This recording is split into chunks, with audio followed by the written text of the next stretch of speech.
Good morning. मैं doctor सरिता Tewatia, revive IVF centre से। आज हम बात करेंगे, मैं एक आईवीएफ स्पेशलिस्ट हूँ। आज हम कुछ बात करेंगे मिथ्स और फैक्ट्स आईवीएफ के साथ जो जुड़े हुए हैं। पहली बात है, कुछ पेशेंट आकर सबसे पहले पूछते हैं कि क्या आईवीएफ का प्रोसेस पेनफुल होता है, क्या उसमें दर्द होता है। बहुत क्लियर करके कहना चाहती हूँ कि आईवीएफ का कोई भी प्रोसेस पेनफुल नहीं होता। दो प्रोसेस होते हैं जो एनेस्थीसिया में होते हैं, जिन्हें हिस्टोस्कोपी कहते हैं, जो स्टार्टिंग है, और एक जो एग रिट्रीवल करते हैं, जो एग्स निकालते हैं, वो भी अंडर एनेस्थीसिया होता है। जो भी इंजेक्शंस उसमें लगते हैं वो सब इंसुलिन सिरिंज से लगते हैं। आपने देखा होगा डायबिटीज के जो पेशेंट्स हैं वो इंजेक्शंस खुद लगाते हैं। उसी तरीके से आईवीएफ में जो इंजेक्शन यूज होते हैं हार्मोन्स के, वो सब इंसुलिन टाइप की सिरिंज से ही लगते हैं और पेशेंट उसे खुद भी लगा सकता है, इसलिए वो पेनफुल नहीं होते। दूसरा मिथ जो पेशेंट्स के दिमाग में है कि क्या आईवीएफ के बेबीज के अंदर बर्थ डिफेक्ट्स होता है।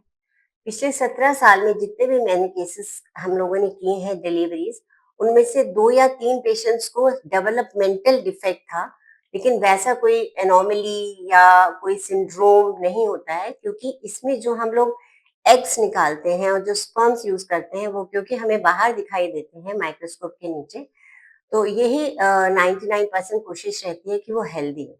किसी भी एग में अगर कोई प्रॉब्लम होती है या स्पर्म्स मोर्फोलॉजिकली एब्नॉर्मल होता है तो हम उसे यूज नहीं करते हैं, डिस्कार्ड कर देते हैं।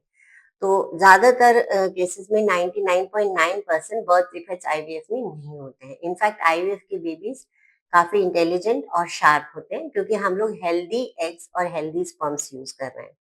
और जो एम्ब्रियो डेवलप होता है वो भी हेल्दी होता है, उसमें कोई भी फ्रैगमेंटेशंस वगैरह होती हैं तो उसे यूज नहीं किया जाता है, उसको डिस्कार्ड कर दिया जाता है। तीसरी बात है, क्या आईवीएफ से अर्ली मेनोपॉज होता है। अर्ली मेनोपॉज होता है वो आईवीएफ से जुड़ा हुआ नहीं होता है। एक्चुअली मेनोपॉज जो होता है वो अगर हमारे एग खत्म हो जाता है, फीमेल्स की एक बायोलॉजिकल क्लॉक होती है। नॉर्मली क्या होता है, आजकल भी ये हो रहा है कि बहुत अर्ली एज में जब पेशेंट हमारे पास आता है 28-29 ईयर्स में भी उसके एग ऑलमोस्ट खत्म हो चुके होते हैं। वो उनका लाइफस्टाइल, स्ट्रेस फैक्टर्स और इनफर्टिलिटी ट्रीटमेंट बिजारे लोगों से जो लिया जाता है, जहाँ पे इनफर्टिलिटी ड्रग्स यूज होते हैं, वहां पर ऐसा कह सकते हैं कि एग्स खत्म होने के 5-6 साल बाद नॉर्मली मेनोपॉज होता है। पर अगर आप प्रॉपर इनफर्टिलिटी स्पेशलिस्ट से ट्रीटमेंट लेंगे तो ये वाली प्रॉब्लम आईवीएफ के साथ जुड़ी हुई नहीं होती है। डेफिनेटली ये प्रॉब्लम जुड़ी होती है अगर आपके एग्स अर्ली एज में खत्म हो जाते हैं तो। कुछ फैक्ट्स हैं, आईवीएफ का सक्सेस रेट जो डिपेंड करता है वो काफी चीजों के ऊपर डिपेंड करता है। सब सेंटर्स के अपने अपने सक्सेस रेट होते हैं जो कोट करते हैं, और ऐसा नहीं होता है कि सक्सेस होने के लिए कोई रीजन ना हो। डेफिनेटली रीजन होता है। जैसे कि एग की क्वालिटी, स्पर्म की क्वालिटी, जो एम्ब्रियो हम लोग ट्रांसफर करते हैं वो ग्रेड 1 के हैं या नहीं है। अगर हम ऑलरेडी ग्रेड 2 ग्रेड 3 के एम्ब्रियो ट्रांसफर करेंगे तो डेफिनेटली उसमें सक्सेस नहीं मिलती है। और डिपेंड करता है कि हमने यूट्रस का प्रिपरेशन कितना अच्छा किया है, पेशेंट की बॉडी की रिसेप्टिविटी कैसी है।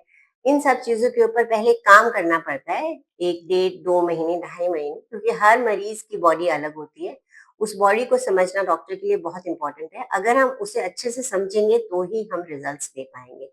इसलिए ऐसा नहीं है कि आईवीएफ का कोई फेलियर का कोई रीजन नहीं होता, डेफिनेटली रीजन होता है। कुछ मेडिकल प्रॉब्लम्स भी होती हैं। कई बार पेशेंट्स ऐसे होते हैं कि अगर हमने बताया कि एग कम है, बहुत ज्यादा क्वांटिटी कम है, तो उसकी क्वालिटी इतनी अच्छी नहीं निकलेगी, लेकिन पेशेंट का ये डिमांड होती है कि पहले हमारे एग से करिए, तो डेफिनेटली उसमें एक -1 पॉइंट ऐड हो जाता है।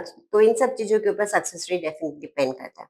दूसरी बात है कि आईवीएफ में एक्सट्रीम पेन का मैं ऑलरेडी आपको बता चुकी हूँ कि इसमें पेनफुल कुछ नहीं होता, कोई भी प्रोसेस पेनफुल नहीं होता। इनफैक्ट जब हम लोग एम्ब्रियो ट्रांसफर करते हैं वो जस्ट 2 मिनट्स का प्रोसेस होता है, जैसे कि आईयूआई करते हैं। एक प्लास्टिक का कैनुला होता है, अल्ट्रासाउंड मशीन में देख के हम लोग एम्ब्रियो को अंदर इम्प्लांट करते हैं।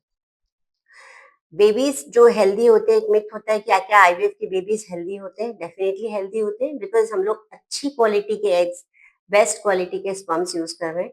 और जो एम्ब्रियो डेवलप होता है पहले उसकी ग्रेडिंग की जाती है। अगर एम्ब्रियो ग्रेड 1 का होता है, जिसके सेल्स में कोई फ्रेगमेंटेशन ना हो, एम्ब्रियो में कोई एबनॉर्मलिटी नहीं होनी चाहिए, कोई भी सेल इरेगुलर नहीं होना चाहिए, अगर ये सब चीजों का ध्यान रखा जाता है तो बेबी कभी भी इसमें एबनॉर्मल नहीं होते हैं। इनफैक्ट बहुत शार्प और इंटेलिजेंट होते हैं।